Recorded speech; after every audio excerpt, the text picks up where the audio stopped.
Irmãos, nossa EBD de hoje, nosso tema, é o seguinte: pressupostos teológicos e introdução à revelação especial. Esse é o nosso tema de hoje, tá? Mas, antes de entrar nesse tema de hoje, nós precisamos acabar com o conteúdo da aula da semana passada. Então, só para relembrar os irmãos, e eu vou fazer uma passagem aqui por aquilo que a gente viu. Na semana passada, nós lidamos com o texto de Romanos 1. A aula foi basicamente toda a Bíblia aberta em Romanos 1. Nós lemos e relemos o texto várias vezes e vimos as implicações do texto de Romanos 1, a partir do versículo 18, para a revelação geral, aquilo que nós estávamos estudando. Na semana passada também, eu já comecei tratando das implicações, das aplicações, mas eu fui muito rápido. Eu gostaria de visitá-las com um pouco mais de calma. E então, a gente vai fazer isso hoje, a gente termina esse conteúdo e a gente inicia no que seria o tema da aula de hoje, que é um tema menor, é menos conteúdo, então vai dar tempo para a gente fazer isso, ok? Tudo bem? Sim? Que bom. Então vamos lá. Eu vou passar aqui bem rapidamente sobre o que nós vimos, tá? Na semana passada, nós continuamos pensando sobre revelação geral, com o texto de Romanos 1, 18 a 23, sendo o nosso foco.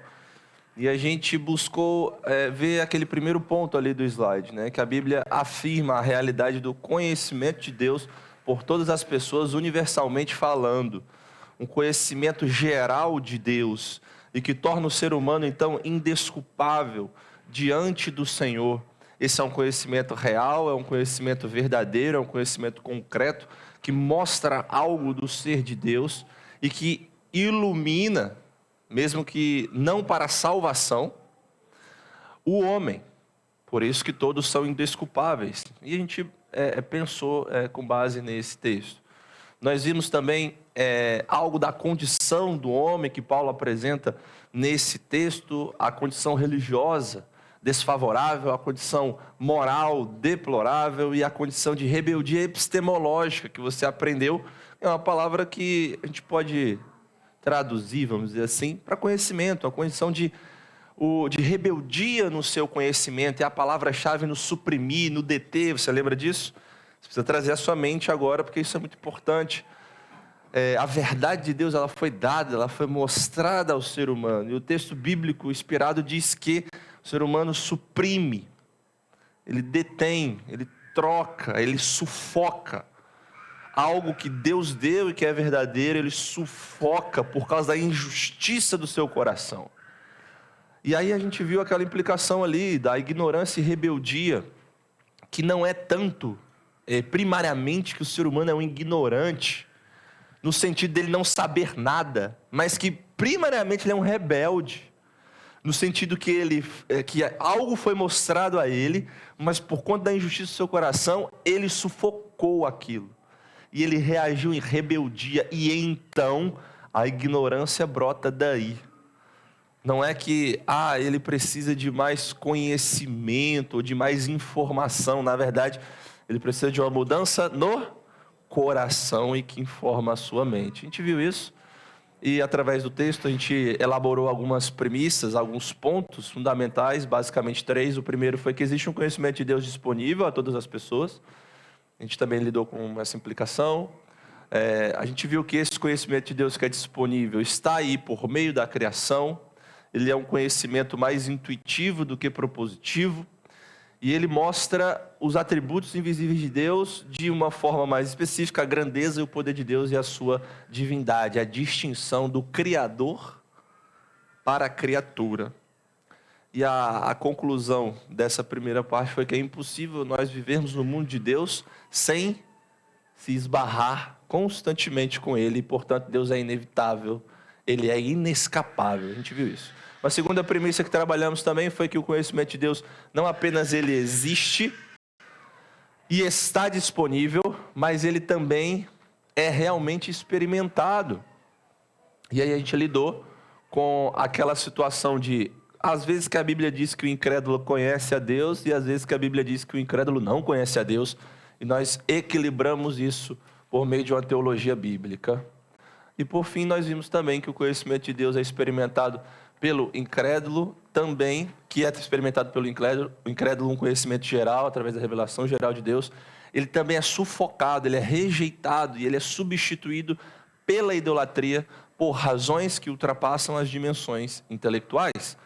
E aí nós colocamos a dimensão intelectual e religiosa lado a lado, e nós constatamos que o problema central do ser humano é um problema moral, religioso, lá no seu coração. E é daí que surge a escuridão da mente, da razão, dos sentidos e de tudo que vem daí. Nós argumentamos então com as pessoas, não necessariamente para que elas abracem algo que elas nunca viram, mas para que elas voltem para casa, para que elas voltem à sanidade, para que elas se rendam, se curvem diante do Senhor. Nós não estamos dando às pessoas no evangelismo das missões algo que é obscuro. Nós estamos dando, oferecendo, mostrando, apontando para um Deus que se revela, para um Deus que se deu a conhecer. Então a gente argumenta com que elas voltem para casa. Nós vimos isso. Essa citação importante do William Edgar eu trouxe para vocês sobre a nossa apologética, o nosso evangelismo, exatamente nesse sentido de chamar as pessoas para voltar para casa. E a nossa conclusão, então, da aula foi a seguinte: o conhecimento de Deus é real para todas as pessoas, embora a experiência desse conhecimento conduza seres humanos distintos a reações distintas. A reação natural do coração humano é suprimir, bloquear e elaborar alternativas idólatras e confiar nessas alternativas, para não abrir mão da sua autonomia. É só quando o Espírito trabalha no coração do homem que ele se curva e recebe nova vida, salvação pelo conhecimento de Deus e continua querendo conhecer mais e mais e se relacionar com Ele. E aí a gente falou um pouco da importância do testemunho interno do Espírito Santo. E então aqui foi onde a gente parou, nas implicações. Eu vou repetir esse primeiro slide e trabalhar os dois últimos para que a gente conclua a nossa aula, ok? Se você achou que eu falei muito rápido aqui, as coisas foi mesmo, eu falei bem rápido, porque a gente já estudou na semana passada. E a nossa aula está gravada, está lá no canal. Então, se você não estava aqui, você pode ir lá, você pode estudar, você pode ver com mais detalhes todo esse conteúdo que a gente falou aqui. E eu passei bem rápido mesmo, para a gente não perder tanto tempo. Mas como que o ensino da revelação geral pode nos ajudar, Como nós trabalhamos essas implicações? A gente viu na semana passada que o ensino da revelação geral nos mostra que nós podemos conhecer a realidade. E a gente viu isso como uma primeira implicação, de tudo que foi criado, a realidade no sentido de tudo que foi criado, inclusive você. Uma frase que eu considero importante da nossa aula anterior foi aquela que está ali no ponto 3 do slide. O mundo não revela a Deus porque é bonito, o mundo é bonito porque foi criado para revelar a Deus. Então, a realidade criada, toda a ordem, toda beleza, toda funcionalidade, tudo isso foi criado para revelar Deus. E no final das contas, a realidade, ela é revelacional.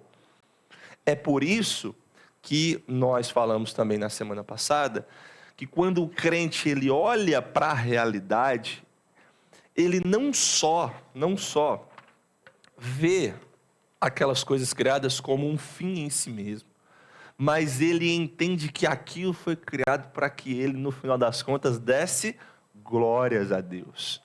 Não é que o incrédulo, não é que não crente, ele não pode conhecer algo da realidade. Não é que ele não vai saber que 2 mais 2 são 4. Não é que ele não vai entender as leis da natureza. Não é que ele não vai chegar ao conhecimento matemático, científico e qualquer outro conhecimento. Mas é que, no final das contas, quando ele adquire esse conhecimento, quando ele conhece algo do mundo de Deus, a resposta do coração dele é não adorar a Deus. E então ele não acessa e não cumpre o propósito da revelação que foi dada a ele. No final das contas, é sim levar o nosso coração de volta para o Senhor. Então é nesse sentido que nós vimos que a realidade que foi criada, a criação, as obras da mão de Deus, elas nos mostram e nos apontam para o Criador. E elas também têm de nos fazer curvar os corações diante dele. É assim que nós aprendemos as coisas que foram criadas do jeito certo. E aí eu fiz uma pergunta para os irmãos: e como que a gente vai saber discernir a verdade da mentira, né, nas coisas que foram criadas? Como que nós vamos conseguir discernir o que é erro e o que é acerto? Como nós vamos entender melhor o plano de Deus? Como nós vamos compreender melhor o nosso próprio Deus? Aí esse é o papel da revelação especial, que é um pouco do conteúdo também da aula de hoje e será o assunto das próximas 4 aulas. Revelação especial, a gente vai ver isso melhor, tá? Mas eu gostaria de trabalhar essas implicações aqui com os irmãos dentro do contexto que eu estou falando e a gente encerra o nosso conteúdo, ok? Como o ensino da revelação geral pode nos ajudar além do que já foi falado aqui? Então olha ali para o ponto 2 que diz assim: se o incrédulo não é primariamente um ignorante, mas um rebelde, nós vimos isso, né? Semana passada, pelo texto de Romanos 1 e por toda a escritura que nós usamos, a nossa apologética e evangelismo não devem visar primariamente a mente das pessoas, razão, informação, mas o coração, que envolve a rendição. E ali, em parênteses, está apologética pressuposicional, uma das ferramentas que nós temos, e eu disse que eu explicaria melhor. O que quer dizer isso? Quer dizer que quando nós vamos evangelizar alguém, quando nós vamos defender a nossa fé, nós podemos estabelecer os pressupostos claros da Escritura. Quais, pastor Jonatas? Tudo que a gente viu nas aulas anteriores, tudo que a gente viu na aula passada. De que Deus se mostrou, de que Deus se revelou, é por isso que a gente pode conhecer alguma coisa. De que o ser humano recebeu uma revelação geral de Deus. E quando ele recebeu essa revelação geral de Deus, que é clara, que é real, que é concreta, que é verdadeira e que mostra algo do ser de Deus, o que ele fez? Ele suprimiu, ele se rebelou contra o seu Criador. Ele se encontra agora em uma posição de oposição a Deus. Ele não quer ser amigo de Deus, mas ele precisa se curvar diante do seu Criador, mas ele não faz. E aí então o que acontece com ele? Ele vira um ser não religioso por causa disso? Não, ele se dobra diante de falsos ídolos. Ele se dobra diante de falsas noções de sua própria imaginação, de seu próprio coração. E todo ser humano é assim, inevitavelmente religioso, porque ele tem um senso de divindade no coração. Ele tem a semente da religião, o senso da eternidade, Eclesiastes 3:11, a gente viu isso. Então, quando nós estamos trabalhando em evangelismo, em apologética, nós precisamos ter esses pressupostos da palavra de Deus bem firmes e construir, então, a nossa argumentação, a nossa apresentação do evangelho a partir disso. A gente não pode observar tudo que a gente está observando aqui, ler a Escritura, ver Romanos, ver suas implicações, e ir para o evangelismo achando que, não, eu vou pedir aqui licencinha para mostrar a palavra de Deus, que não é algo tão claro assim, tentar argumentar sobre um Deus que não se mostra tanto assim, e, torcer para que a pessoa com quem eu estiver falando entenda, veja um ponto de razão, de sanidade, e quem sabe considere a opinião de que pode existir um Deus. Sabe, essa não é a nossa postura. Essa não é a postura da igreja. Se tudo que nós estamos vendo aqui é verdadeiro, nós podemos e devemos estar com as pessoas de modo manso, humilde, coerente, para que elas voltem para o Senhor que elas abandonaram, para que elas se rendam e se curvem ao Deus verdadeiro. Então isso impacta o nosso evangelismo e a nossa missão, e isso é uma apologética de pressupostos, entendendo também que o outro, o não crente, tem os seus pressupostos. E muitas vezes você, na defesa da fé, vai precisar tornar claro para o outro dos pressupostos dele. Porque pode ser, e na maioria das vezes acontece, que quando um crente está falando com um não crente, o não crente pensa assim: mas ele está falando sobre religião, né? Ele está falando a partir da Bíblia, esse é o pressuposto dele, e o meu pressuposto é neutro. Estou falando a partir de um conhecimento imparcial. Mas não existe isso, a gente está vendo. A bússola do coração do homem já se inclina naturalmente. Mas, na maioria das vezes, a pessoa com que você está falando, ela não sabe disso. Ou ela não está consciente disso. E você vai precisar escancarar, mostrar os pressupostos dela para ela. E falar assim, olha, você também está argumentando de forma religiosa. Só que a sua religião não considera o Deus da Bíblia. É por isso que eu estou falando com você para voltar.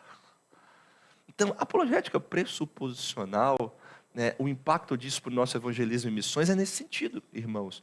Por exemplo, se você estiver falando com alguém que é materialista, qual que é a premissa principal, o pressuposto principal do materialista? O que vocês acham? Pressuposto fundamental, fala.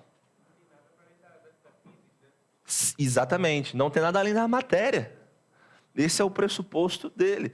Nada além da matéria, ele é materialista. Só que muitas vezes, na maioria delas, as pessoas não estão nem raciocinando conscientemente de que esse é o pressuposto dela. Ela acha que isso é um pressuposto científico, imparcial, neutro, objetivo, livre de filosofia, de religião, livre de inclinações do coração. E você está ali para mostrar que não é. Você está ali para mostrar que não é. E você está ali para pegar a verdade da palavra de Deus e colocar lá. E deixar com que a verdade da palavra de Deus exploda com o argumento. E que a pessoa veja, que a pessoa enxergue. Foi isso que o apóstolo Paulo fez, não foi? A gente falou também bastante do exemplo do apóstolo Paulo. Ele chega numa cultura diferente. Ele olha um ponto, ele fala, eu vou começar a partir daqui. Vou começar a partir dessa ilustração aqui, dessa imagem, do Deus desconhecido, de um altar. Porque um altar significa que o ser humano é religioso, que ele quer adorar alguma coisa. Então Paulo começa dali, e ele começa a falar, olha, o Deus que eu estou anunciando é o Criador dos céus e da terra. É o Deus que não se deixou sem testemunho. É um Deus que não se deixou sem revelação. Ele se mostrou a vocês. E vocês sabem pelas coisas criadas que ele não é um Deus que é feito por mãos humanas. Que ele não é servido por mãos humanas. Que ele não é semelhante a prata, nem ouro, nem pedra. Mas ele, como dizem os poetas de vocês, nele nós vivemos, nos movemos e existimos, como também foi dito que dele nós somos geração. Portanto, esse Deus, que é o Deus que eu anuncio a vocês, está lá em Atos 17. Esse Deus também enviou um varão. Ele enviou Jesus Cristo. Esse Jesus morreu e ressuscitou. Esse Jesus voltará. E esse Jesus conclama que vocês se arrependam. Porque esse Jesus, ele não levará em conta os tempos da rebeldia e ignorância de vocês. Mas ele pede que vocês voltem para casa. É isso que o apóstolo Paulo fez. Ele argumentou desse jeito. Nós temos um exemplo muito bom de apologética ali. E qual foi a resposta das pessoas? Vocês lembram? Atos 17?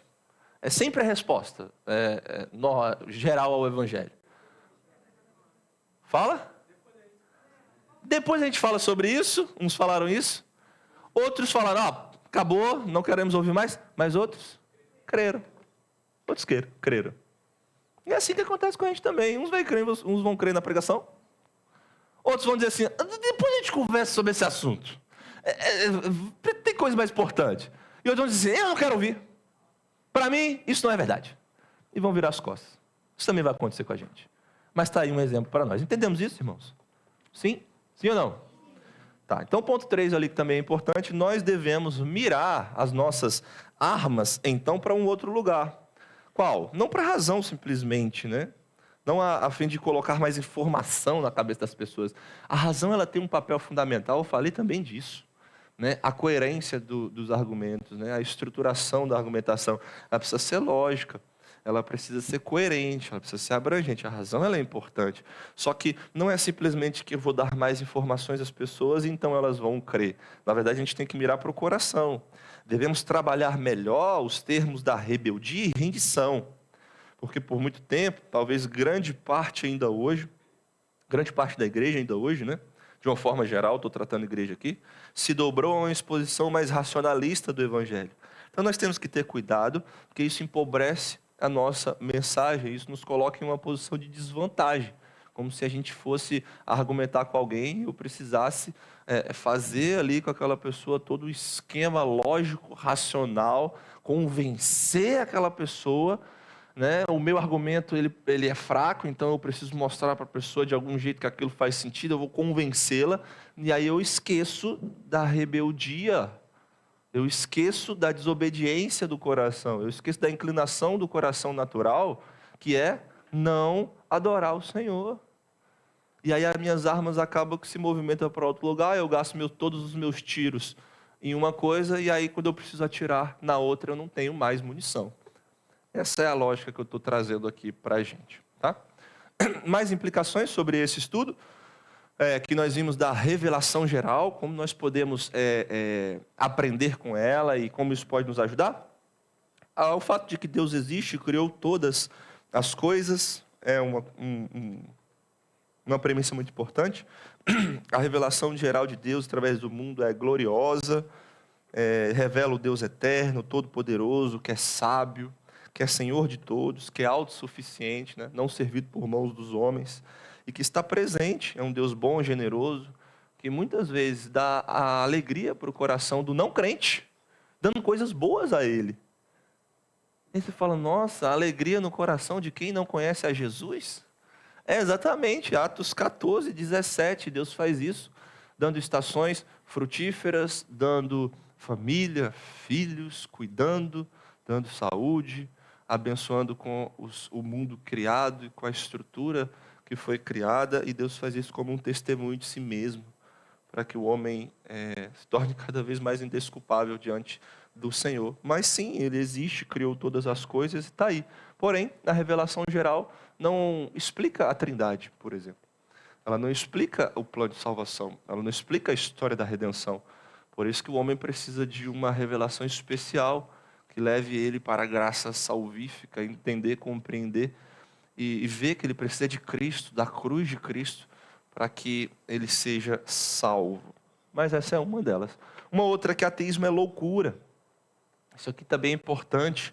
A pessoa que nega a realidade de Deus, irmãos, ela é insensata, segundo a Escritura, Salmo 14, 1. Né? E aqui não se trata tanto de um insulto à inteligência da pessoa, eu não estou falando isso, lembra? Não é só razão, não é só cabeça, né? Mas essa loucura, essa insensatez, é um reconhecimento da obstinada recusa de reconhecer o conhecimento de Deus que está aí disposto a todos, por causa do orgulho e da impiedade. Olha só o que diz o Salmo 10, versículo 4. Abre sua Bíblia aí. Salmo 10, versículo 4.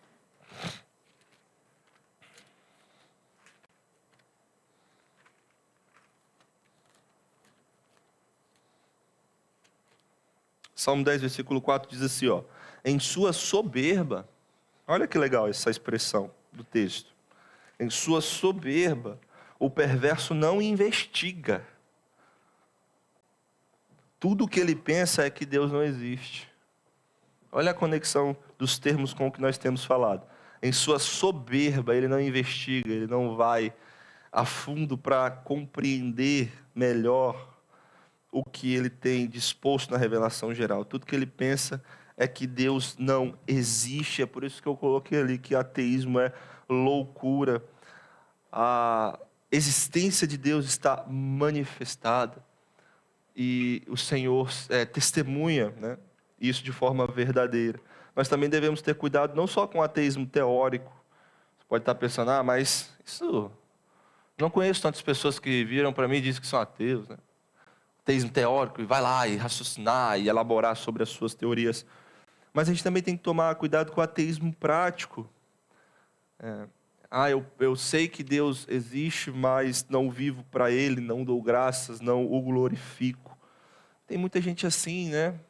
Fala que Deus existe, mas vive como se Ele não existisse. E a gente precisa também ter cuidado com isso, isso é uma implicação importante. Uma outra é que idolatria é impiedade. As nações são culpáveis por mudarem a glória do Deus incorruptível para adorarem a criaturas. Isso inclui todas as formas de idolatria do nosso tempo secular também. na nossa era secular. E secular aqui não que o nosso tempo tenha um conhecimento científico super objetivo, que está isento de religião, não. Secular aqui como explosão de todo tipo de crença, você crê no que você quiser, da forma que você quiser, tudo é válido, e a gente vive como se uma autoridade transcendente e moral realmente existisse. Mas sim, a adoração sempre continua. E eu estou incluindo as formas de idolatria do nosso tempo também. O sexo, o dinheiro, o poder, o materialismo, a aprovação da sociedade. Tudo isso, a idolatria sempre vai ser impiedade. E o conhecimento do nosso Deus como Criador de todas as coisas e Senhor, nos mostra que a natureza divina não é semelhante a nada disso. A nada dos ídolos que nós criamos na nossa mente e coração, dos ídolos de pedra, ouro e prata, ou qualquer coisa que venha da imaginação do homem, segundo a Escritura. Portanto, a humanidade sabe que jamais ela deve dar a sua adoração a essas coisas, que ela tem que virar sua adoração ao Criador, mas ela não o faz. Por isso que nós precisamos instar com as pessoas, irmãos, chamá-las ao arrependimento e à obediência da palavra. Deus também atribui ao homem toda a responsabilidade. Eu peço que os irmãos recordem da pergunta que o Mateus fez, né? Ele estava conversando com um amigo dele, e ele disse que muitas vezes a acusação que ele recebe, os crentes recebem, é que Deus está culpando o cego pela sua cegueira.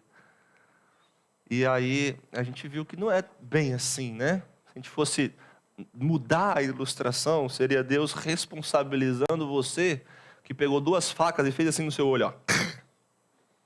Vazou seus olhos, porque você quis vazar. Aí Deus está falando, você é responsável por isso. Isso é o que a Bíblia diz. Esse é o retrato da Escritura. É o homem que tinha tudo de bom e do melhor. E ele quis dar ouvidos à serpente, à mentira. E então ele se tornou rebelde, né? Ele é responsabilizado por tudo isso. Essa é a imagem que a Escritura diz. É por isso que o texto de Paulo é tão incisivo. Vocês são indesculpáveis. É isso que está escrito, né? Também existe um uso missiológico, né, que a igreja pode fazer da revelação geral, que é um ponto de contato para a gente. Eu gostaria que vocês lessem esse parágrafo aí, que está bem descritivo, e creio que vai ser bom. Leiam todos juntos aí, vai, a partir de cristãos. Vamos lá. Cristãos...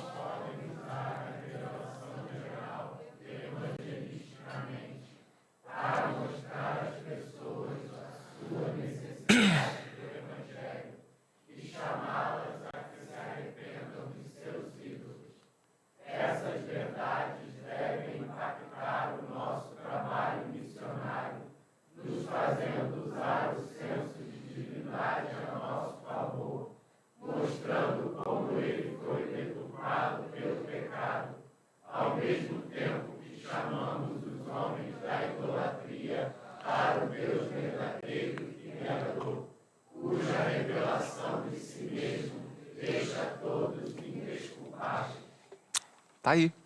Essa também foi uma pergunta que nós recebemos, né, e tratamos nas aulas anteriores, e aqui concluímos. O uso que a igreja pode fazer da revelação geral em missões.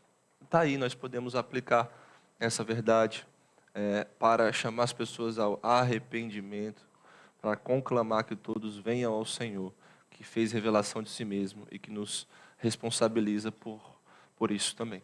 E por último, para a gente fechar, o uso doxológico que a igreja faz da revelação geral. Irmãos, o que é doxologia mesmo? Tem a ver com o quê? Adoração, louvor, glória, exatamente. Então seria o uso para a glória, para a adoração, que a igreja pode fazer da revelação geral. E aí eu descrevi assim: pela palavra e redenção, nossos olhos... Está errado ali, está nós, né? Mas é nossos. Nossos olhos também são abertos para a revelação geral de Deus. O mundo explode em beleza, majestade, sabedoria e delícias vindo das mãos do nosso Deus. E nós o louvamos com fervor por tudo isso. Nós reconhecemos. Então, diante da grande revelação geral de Deus, que está aí, na criação, como nós aprendemos, na providência, na história, e dentro da gente também, que nós somos criados imagem e semelhança de Deus. Deus escreveu a lei moral em nossos corações, que Ele nos deu um senso de eternidade. Então, isso está em nós também. Nós podemos reconhecer isso e nos curvar diante dEle, em adoração e louvor. Nós podemos cantar sobre isso, nós podemos orar a Deus sobre isso, nós podemos engrandecer o seu nome. Isso também é um uso que nós podemos fazer. Abra sua Bíblia em Apocalipse 4:11, nós vamos encerrar com esse texto. Apocalipse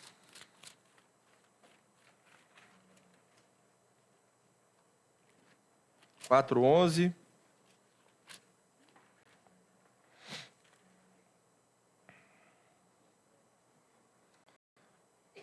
Diz assim a palavra de Deus: Tu és digno, Senhor e Deus nosso, de receber a glória, a honra e o poder, porque criaste todas as coisas, e por tua vontade elas vieram a existir e foram criadas. Glórias ao nosso Deus. Amém?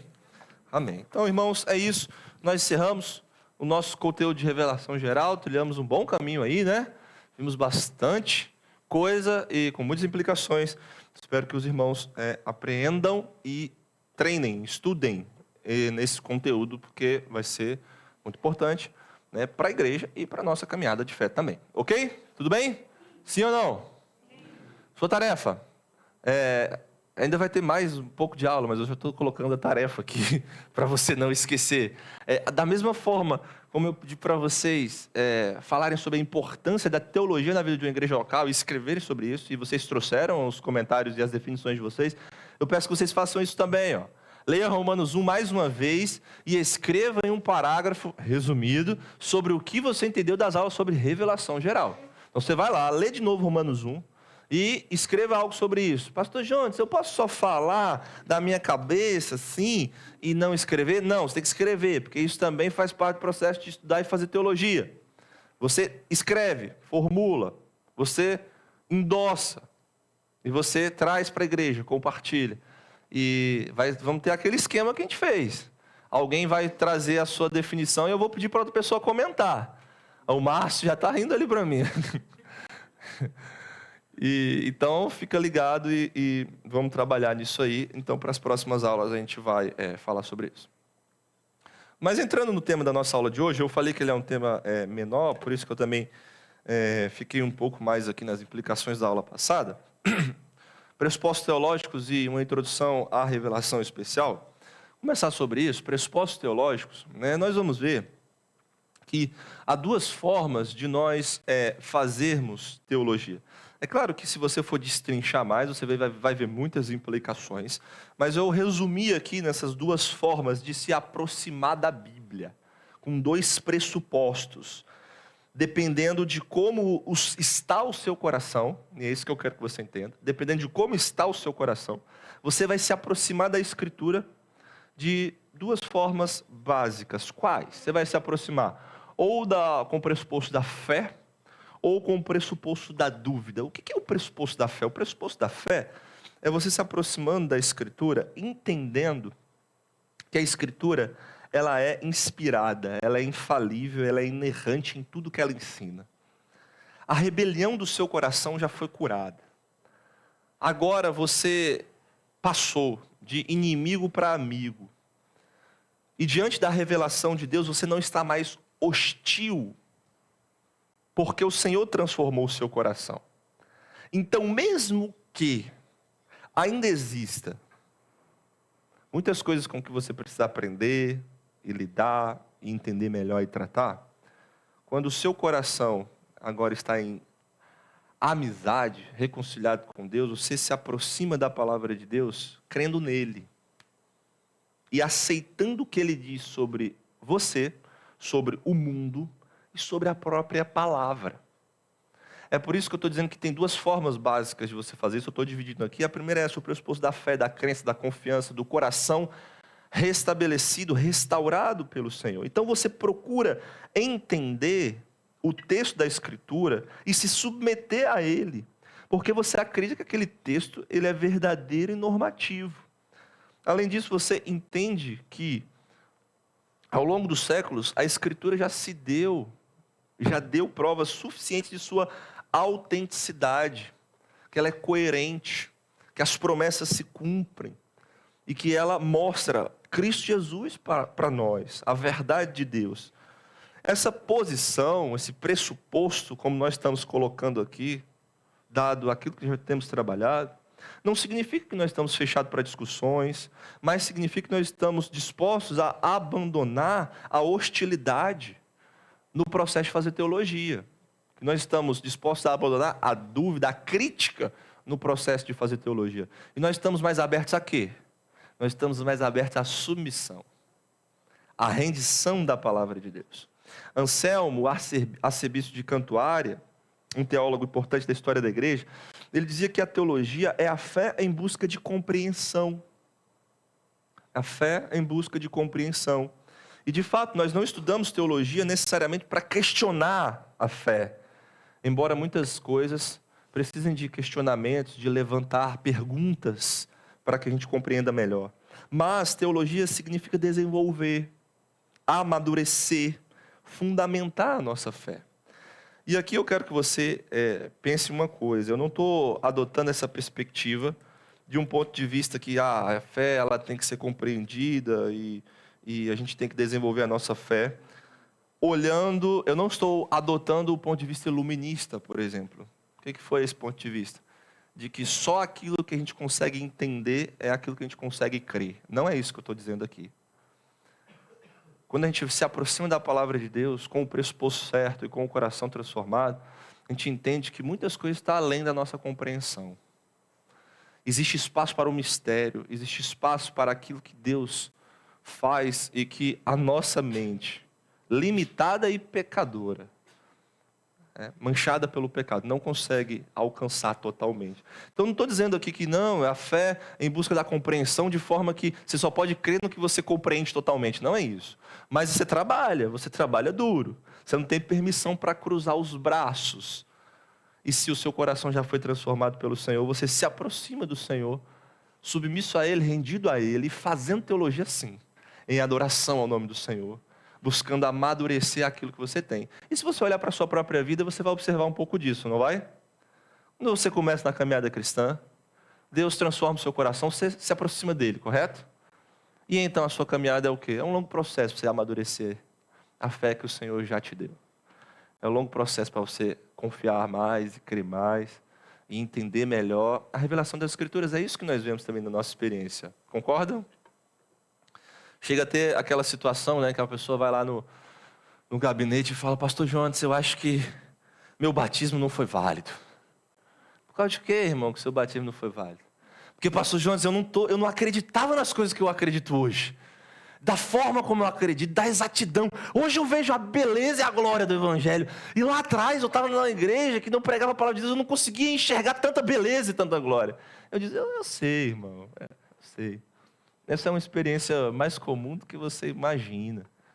É claro que à medida que nós caminhamos, o Senhor vai nos dando tanta luz e desenvolvendo a nossa compreensão dEle, desenvolvendo e amadurecendo a nossa fé, que quando a gente olha lá para trás, a gente fala: eu acho que eu não cria direito, não. Olha só o tanto de coisa que eu consigo observar na pregação hoje, e lá atrás eu não conseguia observar isso. Mas não quer dizer necessariamente, é claro que pode ter casos que a pessoa não crê em Cristo mesmo, tá? Que a pessoa não crê no verdadeiro evangelho, que ela não tinha compreensão das Escrituras de modo correto, né, salvífico, né? Pode ser, isso acontece. Mas o que pode acontecer também é que a sua fé era uma fé mais imatura, compreensão mais limitada da palavra de Deus. Mas sim, você creu em Cristo, creu na palavra dele, creu que você é um pecador e que você precisa da cruz do Senhor, você precisa se arrepender diante dele, você fez isso, você abraçou o Senhor. Então a sua fé começa a se fortalecida e você está num longo processo que o Espírito Santo está te levando à frente, amadurecendo você. E aí às vezes você olha para trás e fala: meu Deus do céu, eu não sabia de nada. Isso pode acontecer com a gente, mas é nesse sentido que eu estou trabalhando aqui, de desenvolvimento, de fundamentação. Mas esse é o pressuposto da fé. É um dos pressupostos que nós nos aproximamos da Escritura, nos aproximamos da palavra de Deus. E qual é o outro? Outro é o pressuposto da crítica. da dúvida, da rebeldia, vamos dizer assim. Dúvida que está ali, irmãos, não é que você tem uma dúvida sincera e você vem para o pastor da igreja, para o líder, para um irmão, e você pergunta: irmão, estou com uma dúvida disso aqui. Será que Deus fez assim mesmo? Eu estou com um problema na minha vida, eu estou com dúvida. Será que o Senhor está observando isso, está lidando com isso? Você pode me ajudar? Não é esse tipo de dúvida que eu estou colocando aqui, mas dúvida no sentido de rebeldia do coração, né? De crítica na Escritura. Esse é um dos pressupostos com que as pessoas têm se aproximado da Bíblia também. E é uma coisa que nós temos que tomar cuidado e fugir, por isso que eu estou trazendo aqui para nós, né? Especialmente a partir do iluminismo. Você pode só situar aí, no contexto histórico, mais ou menos no século XVII, com descobertas científicas, com uma revolução da ciência e todas as coisas que adviram disso. Muitos estudiosos começaram a abordar a Escritura como um livro meramente histórico, que precisava ser analisado a partir de uma perspectiva científica. Então, não mais se aceitava o pressuposto da fé, da crença, e isso como válido, né? Você precisava provar que aquilo realmente era daquele jeito, pelo processo científico, pelo processo materialista, né? E a partir de então, a partir desse tempo, né, esse pressuposto de crítica começou a se desenvolver próximo do estudo da Escritura e começou a questionar narrativas bíblicas, principalmente aquelas que narram eventos sobrenaturais. Então, você vai ver, por exemplo, você falando assim: não era um grande peixe. Na verdade, aquilo é uma metáfora. Não, na verdade, não foi que abriu o mar vermelho, de verdade. O cara bateu o cajado no chão. Você vai acreditar nisso, Renato?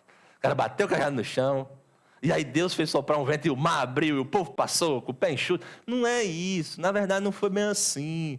E aí você começa a mudar. Isso também tem reflexo no próprio ministério e vida de Jesus. Não é que ele ressuscitou. Porque alguém ressuscita? Um homem ressuscita? Um homem não ressuscita. Na verdade, o que aconteceu foi que os discípulos, impactados com a mensagem, com o momento, Jesus ressuscitou no coração deles, entendeu? E aí a pessoa vai comprando essa ideia e ela vai indo por uma trilha ruim. E assim, na verdade, que Jesus ressuscitou no coração dos discípulos. Isso é teologia liberal, irmãos, tá? Eu só estou trocando os panos aqui, mas é teologia liberal. E a partir desse pressuposto, na verdade, Jesus ressuscitou no coração das pessoas. E aí, quando ele ressuscita no coração das pessoas, e as pessoas entendem aquilo no seu coração, o que acontece com elas? Muda a vida delas. E aí elas começam a pregar desesperadamente. E elas começam a levar aquela mensagem. E outros começam a seguir e tudo mais. E as coisas se deram assim. Começa a questionar a busca do Jesus histórico. Não o Jesus da fé. Não, o Jesus da fé não. Negócio de os milagres aqui, negócio de nascimento virginal, não é bem por aí. Vamos para o Jesus histórico. Tá, Jesus existiu, nós concordamos com isso, mas o Jesus histórico, aquele carpinteiro, né, que viveu lá na Galileia, no século I, II, ali, por volta desse tempo, e que fez isso, que andou, que estava sob o governo do imperador tal, do sei lá do quê. Então, o Jesus histórico começa a ser buscado a partir de então, não o Jesus da fé, o Jesus dos evangelhos, ele começa a ser distorcido, a autoria de textos bíblicos começa a ser questionada, Pentateuco, profetas, escritos, livros inteiros do Antigo e do Novo Testamento, começa a crítica das fontes, crítica da forma do texto, crítica das tradições, críticas da redação do texto bíblico, crítica das autorias. E essa abordagem tem sido comum desde então, tem norteado o pensamento teológico durante a história, muitos seminários, e vem dessa perspectiva da dúvida, né? Da rebeldia, da crítica da Escritura, sem considerar o seu caráter inspirado. É a premissa que entende que nós precisamos tratar isso de modo científico, histórico, e tirar a inerrância, a inspiração, o divino da própria palavra de Deus, né?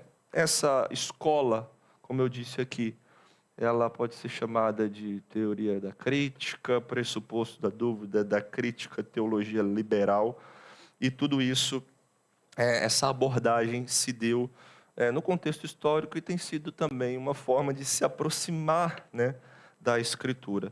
É claro que nós não vamos falar de toda essa escola de pensamento aqui, mas eu queria passar isso para vocês, essa noção, para que vocês tenham aí no no pano de fundo. E é óbvio que a nossa escolha e na forma como nós aproximamos da Escritura é na primeira abordagem, né? Pressuposto da fé, da crença no Senhor, da confiança no Senhor, em reconhecer aquele texto, o texto da Escritura como inspirado por Deus. E uma coisa importante também, irmãos, é que esse pressuposto da dúvida, da crítica, embora tenha dado alguma colaboração em pesquisa, em aprofundamento histórico, acadêmico, ele tem causado um grande esfacelamento no cristianismo e na igreja. Tem matado muita igreja, muito teólogo, tem matado muitas pessoas, retirando, né, a confiança, a base da fé, comprometendo o ensino bíblico da redenção e demolindo a própria estrutura da revelação, do cristianismo e aquilo que ela implica. Além disso, é importante também esclarecer que todas essas teorias críticas da Escritura, nenhuma se provou como verdadeira, batendo um martelo até então. É como eu falei um dia, aqui na série de Jonas. Eu não vou pedir que você lembre toda da série de Jonas, né? Mas eu falei assim, gente, qual que é mais fácil? E eu estava falando isso para as crianças. Qual que é mais fácil?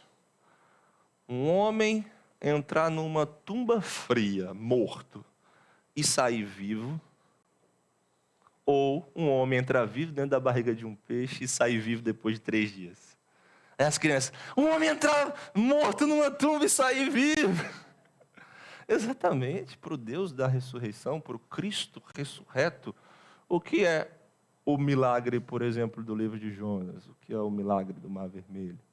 O que é o milagre de um pequeno vencer um gigante? Por que nós duvidaríamos então? Então, quando a gente começa a duvidar dos milagres da palavra de Deus, a gente começa a entrar em um terreno bem perigoso. E a gente começa a mexer nas estruturas da nossa fé. Porque, e o nascimento virginal? Né? E a ressurreição? Se eu negocio o milagre do Antigo Testamento, eu posso negociar o milagre do Novo também, não posso?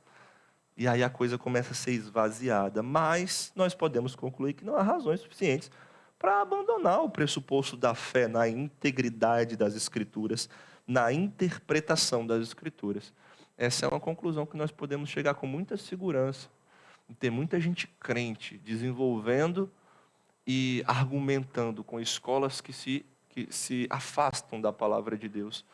E a gente pode também ter um estudo bem coerente e profundo com relação a isso.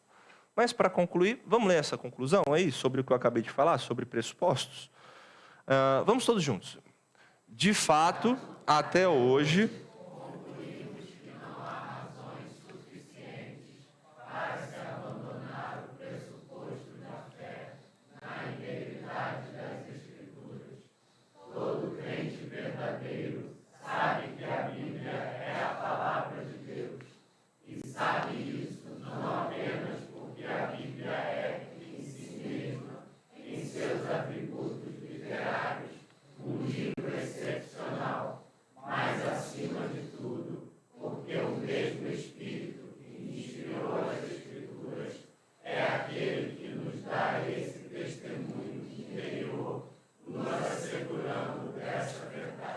isso aí. Então, percebe a conclusão que a gente acabou de ler. A Escritura é um livro excepcional. Ela tem coerência interna, ela tem coerência lógica. Ela tem cumprimento de profecias. Ela tem verdade revelada ali. E só por isso a gente vai glorificar o nome do Senhor. E ainda tem mais, o Senhor nos deu ainda o testemunho interno do Espírito, que testifica em nossos corações, transforma nossos corações e que nos leva a ter os olhos desvendados para compreender as maravilhas da lei do Senhor. Salmo 119. Então as duas coisas estão juntas, irmãos. E por que nós estamos falando disso então? Perceba a linha crescente que nós estamos no nosso estudo. A gente começa lá atrás, prolegômenos, e todas aquelas perguntas iniciais a respeito da teologia. Aí a gente avança para trabalhar mais a ideia de revelação, ok? E aí nessa ideia de revelação, e um Deus que se revela, nós vemos revelação geral, que foi o conteúdo das aulas anteriores mais próximas. E aí agora a gente trabalha a ideia de pressupostos e a gente começa a falar mais da Bíblia como palavra de Deus. Por quê? Porque nós vamos falar agora de revelação especial. Então, é o crescente teológico que nós estamos tratando. E como eu coloquei nas outras aulas, essa pergunta é essencial para você. Quando você se aproxima da Bíblia como palavra de Deus, como você começa a entender revelação especial. Geral, aulas passadas. Revelação especial a partir de agora. Qual que é a pergunta essencial? É a pergunta que o teólogo bem atento vai fazer. Mas como que é possível, então, nós discernirmos entre verdade e mentira na interpretação da realidade das coisas criadas? Como que nós podemos interpretar corretamente a vida e tudo mais na condição decaída?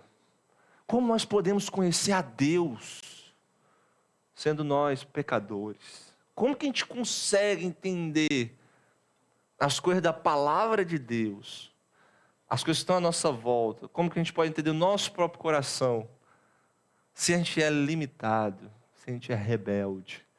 Então, a resposta é revelação especial. Uma revelação proposicional, em proposições escritas, é isso que quer dizer, registrada, que Deus deu à humanidade ao longo da história e escriturou através do trabalho dos apóstolos e profetas e preservou por meio do ministério da igreja, por meio do uso da sua igreja, da edificação do seu povo, da sua igreja. 3 palavras que você precisa entender e marcar bem na sua cabeça. Entregue, ela foi dada por Deus, revelada por Deus. Escriturada, registrada, escrita na história, de um jeito que a gente entendesse, pelos apóstolos e profetas, Antigo e Novo Testamento, e preservada para a edificação da igreja, pelo Senhor e pelo povo do Senhor. Então, nós respondemos como nós podemos discernir verdade da mentira com a Bíblia. Com a Bíblia. O Senhor nos escreveu através de homens inspirados pelo Espírito Santo. É essa a nossa resposta. Deixa eu colocar logo isso aqui e dizer que a Bíblia é a única revelação proposicional de Deus à humanidade. É isso que nós chamamos de revelação especial. E, consequentemente, ela é o registro... Olha essa expressão. Essa expressão é importante. É o registro da hermenêutica que Deus faz dos fatos da realidade. A realidade criada é Deus falando. E o que é a Escritura? Está ali no slide. Ela é o registro da hermenêutica que Deus faz da sua própria voz. O que é hermenêutica, irmãos? Fala alto, que eu não estou ouvindo. Interpretação. Então a gente pode dizer assim, a Escritura é o registro da interpretação que Deus faz da sua própria voz. Interpretação. Deus fala e a realidade vem à existência. Concordam? E Deus fala uma segunda vez para interpretar os fatos da realidade que Ele mesmo criou e mostrar o seu plano de salvação ao homem. A Bíblia diz em Gênesis 1 que Deus fez o quê? Ele falou, não foi? Ele disse o quê? Os primeiros textos da Bíblia. Haja. Ele falou, haja. E o texto segue dizendo que o quê? E houve. No primeiro é, haja luz e houve luz, e vai seguindo assim, a realidade vai sendo criada. Ele falou e veio a existência. Mas como que nós sabemos desse conteúdo da voz de Deus, do verbo de Deus? Pela Escritura. Que diz o quê? No princípio era a palavra. Era o verbo, e o verbo era Deus, e o verbo estava com Deus. Ele estava no princípio com Deus. Todas as coisas foram criadas por meio dele, e sem ele nada do que foi feito se fez. E quem é o verbo? Jesus. Em Colossenses 1 nós temos o quê? Todas as coisas são sustentadas pela palavra do seu poder. Se Cristo, se a Trindade, se o nosso Deus não estivesse falando e fazendo e nos mostrando tudo o que Ele faz, nós não teríamos conhecimento, mas Ele fez. Então nós entendemos, e nós entendemos que essa palavra, por meio da qual o mundo foi criado, também veio a nós, na pessoa do Filho. Se encarnou, se humilhou, foi até a cruz, ressuscitou ao terceiro dia, um dia vai voltar. E chama com que todos se curvem diante dele. É como se o Senhor criasse todas as coisas, e Ele falou e veio a existência, e pela palavra dEle, a revelação especial, como nós chamamos de teologia, Ele trouxesse a interpretação que nós não poderíamos alcançar só pela observação, contemplação da natureza e das coisas criadas. É isso que é a Escritura. A partir de então, nós vamos lidar com a Bíblia como essa revelação especial de Deus. Especial no sentido que tem um poder para salvar o homem. Ela pode salvar, ela pode transformar o ser humano. Por quê? Porque ele pecou, ele precisa de redenção. A partir de então, o Senhor está trabalhando nisso. Cristo vem como um ponto de clímax na história para concretizar essa obra. E nós temos isso registrado na palavra de Deus. Nós temos isso registrado na palavra de Deus. Essa aqui é uma frase final. Mas só para comentar um ponto importante também, a partir de agora que nós iniciamos o nosso estudo, na revelação especial de Deus, nós vamos ver que essa revelação especial de Deus, ela se deu de formas progressivas durante a história. Então Deus fez o seu trabalho de se revelar especialmente ao ser humano de forma progressiva. Como, pastor Jonas? Hoje nós temos a Bíblia, mas nem sempre foi assim, né? Lá no Antigo Testamento, como é que eles iam ter a Bíblia como nós temos hoje completinha? Então Deus se revelou por formas de teofania, Deus se revelou por profecia, e Deus se revela de forma maior, de forma suprema, na pessoa do Filho. E então, Hebreus, coloca isso para a gente. Antes, Deus falou de muitas formas pelos pais, aos pais e aos profetas. Hoje, Ele nos fala pelo Filho, o qual constitui o herdeiro de todas as coisas, e é sobre todas as coisas. Ele nos fala pelo Filho. E onde nós temos essa fala, essa centralidade de Cristo na história da redenção explicada para nós? Na palavra dele, que foi inspirada pelo Espírito Santo e que centraliza Cristo em toda a Escritura e nos aponta para Ele, para a nossa salvação e para a glória do próprio nome de Deus. Então, a partir de agora, a gente vai trilhar esse caminho. A gente está trilhando o caminho da verdade revelada, e agora a gente vai falar disso, de revelação especial de Bíblia, de teofania, de profecia, de revelação da pessoa do Filho, de cânon, de inspiração, de inerrância, de suficiência das Escrituras, de processo de formação do Antigo Testamento, processo de formação do Novo Testamento, porque esse foi o caminho que a gente trilhou e que a gente está chegando agora. Então, se você tem dúvidas nisso, você só precisa vir à IBT da sua igreja, você precisa estar atento, participar e aprender, tá bom? E vamos encerrar com essa frase aí, é uma citação de João Calvino, das Institutas, capítulo 6, livro 1. Ele está falando sobre a revelação especial de Deus, e ele traz dessa seguinte forma para a gente. Não em vão, portanto, ele, quem? Deus, acrescentou a luz de sua palavra, para que pudesse fazer-se conhecer até a salvação, e concedeu o privilégio àqueles com os quais lhe aprouve ter relação mais próxima e familiar consigo. É uma imagem que Calvino utiliza para aqueles que são seus filhos, redimidos e lavados por Cristo. Aí ele continua em um outro trecho, não necessariamente seguindo essa frase, mas no mesmo parágrafo. Pois os idosos, ou aqueles cuja visão é deficiente, quando quaisquer livros, por mais belos que sejam, são colocados diante deles, embora perceba que há algo escrito, mal conseguem distinguir duas palavras consecutivas. Olha que imagem legal que ele traz.